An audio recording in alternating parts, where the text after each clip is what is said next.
High ভগবান, দেখতে দেখতে মা বেহুলা অনেক বড় হয়ে গেল, কিন্তু তাকে আমি কোথাও খুঁজে পাচ্ছি না। কোথায় মা বেহুলা? সখী, এই সখী ওই দেখে সখী, মহল হতে আমাদের মা আমাদের যাচ্ছে। চল সখী, আমরা এই ফুল বাগানের বিলম্ব করবো না। চল আমাদের মায়ের কাছ থেকে বিদায় নিয়ে তারপরে চলে যাবো আমাদের বাগানের কাছে। মা! চল মা বেহুলা। তুমি আমাকে ডেকেছো মা? হ্যাঁ মা বেহুলা।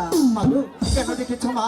তখন তুমি কোথায় ছিলে মা বেহুলা? মাগো, আমি তো আমার ওই সখীগণদের সাথে একটু ওই ফুল বাগানে বেড়াতে গিয়েছিলাম। খালি খেলাধুলা করলেই হয়ে পড়াশোনা করতে হবে না? হ্যাঁ মা, তাও করবো। মাগো, আমার যে মনে সাথ, আমি একটু যাবো এই শানবান্দার ঘাটে স্নান করতে।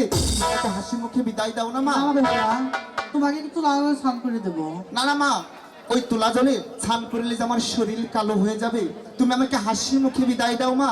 না মা বেহুলা, তোমাকে কখনো আমি বিদায় দেবো না। তাহলে কি তুমি আমাকে বিদায় দেবে না? না মা বেহুলা। দেবে না? না। দেবে না? না। হাই গো, বিদায় দাও, বিদায় দাও, মা গো, বিদায় দাও।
ঠিক আছে মা বেহুলা, তোমাকে যেতে দেবো। এই তো আমার লক্ষ্য মা। আরে শর্ত আছে। কি শর্ত মা? সাথে নিয়ে সখীগণকে নিয়ে যাবে মা, তাই যাবো। এবং এখনই যাবে, এখনই আসবে। ঠিক আছে মা, আমি এখনই যাবো, এখনই আসবো। ঠিক আছে, আমার মা আমাকে বিদায় দিয়েছে। আমি যাবো একটু শানবান্দার ঘাটে স্নান করতে। ও কি হাই গো,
হ্যালো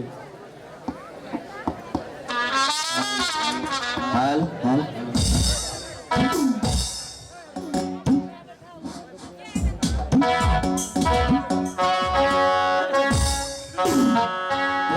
হাতে লোলা দেল খাই প্রেম বুনাই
ওই পচাকে ডাকিনি আর পাচ্ছি না, একসাথে বাড়ি হতে বেরিয়ে এসেছি।